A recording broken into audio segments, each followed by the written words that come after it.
Hi mga kalaagan, so for today's video, ubanay ko ninyo sa ahong journey sa pag-take og let diri sa Manila. So guys, gikan pa ko nag-shift guys, then diretso ko adto sa baysang partner, nagkuha sa mga gamit sa pag-take og exam.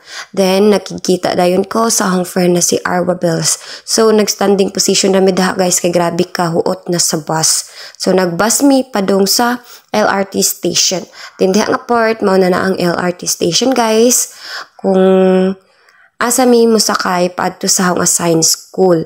So agaw din giuban si Arwa. Kani si Jia man akong katrabaho sa una guys. So nag-resign na si Jia.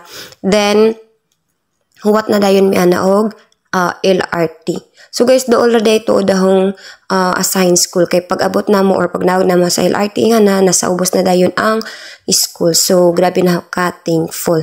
Then si Arwa ang giuban ingana kay sweet man si Jia sa Manila. So nakaabot na mi ingana tapos pagtabok na diha nga part is mao na dayon ang school. Then gigutom mi. Kaya syempre, wapay kaon, wapay pamahaw, nagkaon sa amin. Then, mga na dayon na ang assigned school, guys. So, nangutan namin sa guard nga, kung mauban ni diri, nga naana. So, mauto.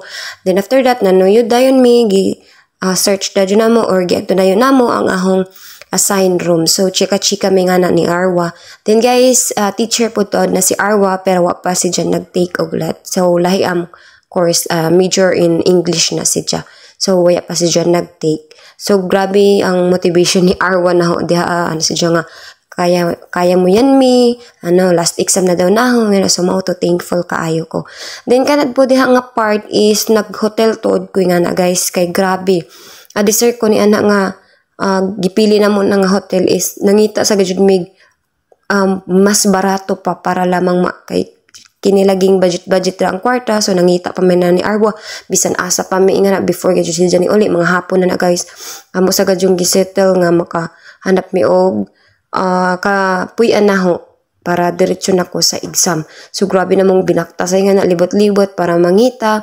Then waya na mi choice kana ra kang gadyo dang gikuha man na ang barato. So, gikuha na kanaho, syempre, tapos dool rasad sa assigned school na kung asa ko mag-take o exam para di sad ko malate. So, thank you so much sa akong friend na si Arwa kay naa si Jia. Per me, mag-uban sa ako adin free po si Jia na nga time. Then, kana nga time, muya na si Arwa, gabi na si Jia, so ning uli na si Jia. So, grabe, nag-pray sa ako nga, unta na Lord, this is my last exam na, kaya na may pa free Bible da nga hotel. So thankful ko kay which is nakabasa-basa gihapon ko mga word of God. Then grabe yung breakdown diha, hila ko kay wagud ko tuon kay syempre gikan sa trabaho.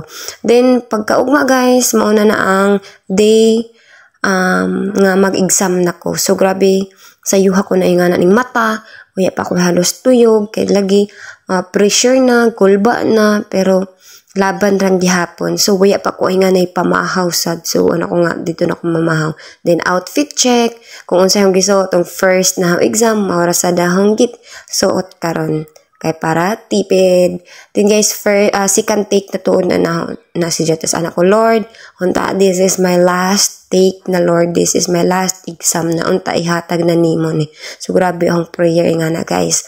Kaya ako'y halos tuntuan lagi nga na. Then, pa-out na ko nga na tuod sa hotel. Idayan na tanan gamit. Grabe, nagkabagood kay nga na. Tapos, pasudlon ko. Then mo to guys, waya pa. Kailangan ko pa halos pilha. Then pag-abot na pag nagkaon, ang taas na magpila ginoo ko. So, ang grabing taas na gadyo guys. Palibot na good na. Deserve pa ko abot sa gate. Then, abot na yun sa room. Then, manahang mga kaubanan, guys, manahang assigned room. Tapos, may gani kay dili kayo stricto kay which is naka-cellphone pa ko din ha nga time. Tapos, grabe nagikulban ako. Then, mauto guys, nag-successful ang exam. Nahuman ang exam. Grabe nang pasalamat sa Ginoo.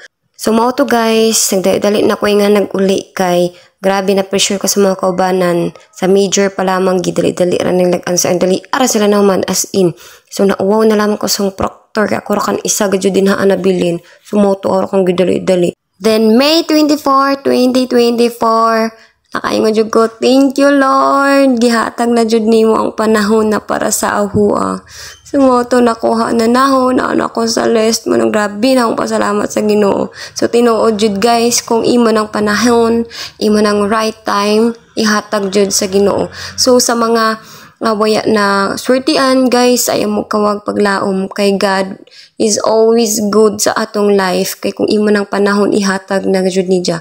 Bisan pagkapila ka nag-take, it doesn't matter. Basta ampo lang, salig lang sa Ginoo ug do your best ihatag jud na sa Ginoo.